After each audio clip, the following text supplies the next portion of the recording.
Bonjour les amis, j'espère que vous allez bien. Les amis, il n'y a rien de plus frustrant pour une femme que de sortir avec un homme immature. Vous savez, les hommes immatures, ça court les rues. Ce sont ces enfants-là coincés dans des corps adultes. Ok? Et il y a 6 signes qui montrent que vous sortez avec un homme immature. Ça peut être un mari, ça peut être votre petite amie qui est immature. Alors le tout premier signe, c'est lorsque vous cherchez à lui faire comprendre à quel point vous êtes blessé, à quel point votre petite amie vous a blessé, il se met sur la défensive. Il se défend. Et parfois, c'est lui qui s'énerve même encore lorsque vous cherchez à lui faire comprendre qu'il vous a blessé. La deuxième raison, c'est lorsque vous voyez que votre petite amie ou votre mari se plaint de tout et de rien. Il n'est jamais satisfait. Il se plaint à tout bout de champ. Il se plaint du gouvernement, il se plaint de sa vie, il se plaint des voisins, et il se plaint des parents. Vous allez voir un homme qui se plaint de ses parents qui ne sont pas riches, qui continue à demander à ses parents pourquoi ils ne sont pas riches, pourquoi ils n'ont pas amélioré son avenir, pourquoi ils n'ont pas préparé son avenir, comme si lui-même il n'est pas déjà assez mature pour préparer l'avenir de ses enfants. C'est un homme immature. Alors, vous avez aussi celui-là, cet homme immature pour un troisième signe, qui est allergique aux excuses.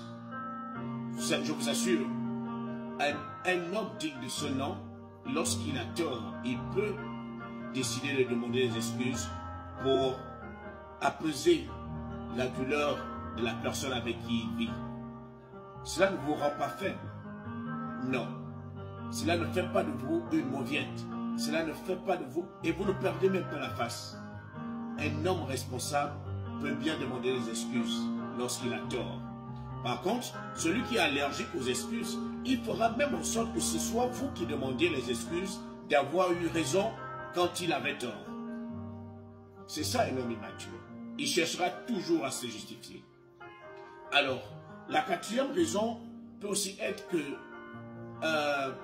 vous tombez sur quelqu'un qui ne respecte pas sa parole, quelqu'un qui ne respecte pas ses promesses.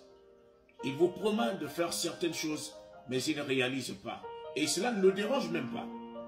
Un homme immature, c'est aussi celui-là qui loue une maison. Alors, il sait très bien que la fin du mois arrive, et lorsque le bailleur arrive pour prendre son dû, il lui parle avec condescendance en lui disant, mais ce n'est pas pour 50 000 que tu vas aussi me poursuivre partout. Mais non, tu es censé restituer le dû de quelqu'un. Tu empruntes de l'argent quelque part et tu promets à quelqu'un de lui rendre cet argent-là peut-être 2 jours après. La personne te trouve et c'est la personne qui court derrière toi pour que tu lui rembourses son argent. Et tu lui dis non, ce n'est pas à cause de 10 000 francs que tu vas me poursuivre dans la rue. Je ne suis pas à 10 000 francs près, mais tu as 10 000 francs près.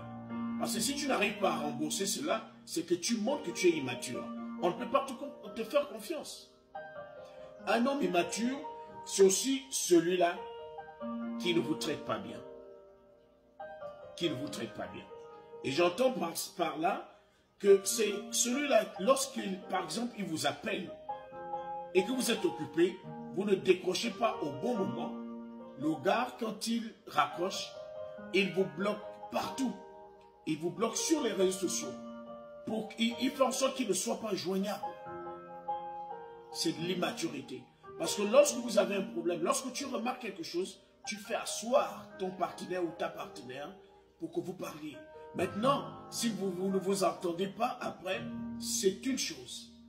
Mais on n'a pas besoin de bloquer sa partenaire, tout simplement parce qu'on a constaté quelque chose et on n'a même pas pris le temps de poser des questions pour savoir si ce qu'on a constaté est réellement ce qu'on a constaté. C'est de l'immaturité. Et j'insiste sur ce point parce que nous tous, on est sortis de là. Moi-même, j'étais trompé dans ça. Lorsque j'ai un problème avec ma petite amie, si par exemple, je l'appelle et qu'elle ne décroche pas, je vais la bloquer. C'était de l'immaturité, je le reconnais. Je le reconnais et ça m'a énormément aidé de l'avoir reconnu et d'avoir commencé à travailler sur cela. Pour dire, je ne peux pas continuer à fuir mes problèmes. C'est aussi ça le 6e point. Le 6e point, c'est votre homme immature va toujours cacher ses problèmes sous un tapis en pensant qu'ils vont disparaître.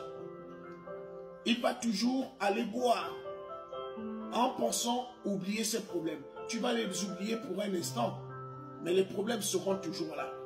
Les problèmes sont faits pour être affrontés. On affronte les problèmes, on ne les fuit pas. Ce n'est pas en fuyant les problèmes qu'ils vont disparaître. Ils seront toujours là. Et parfois, ils vont même encore être plus nombreux. Parce que un petit problème que vous auriez pu résoudre se transforme en 2 problèmes, 3 problèmes. Parce que les problèmes n'en manquent pas. C'est planifié, la vie est comme ça. Ne pensez pas que vous êtes le seul à passer par les problèmes. Nous tous, nous connaissons les problèmes.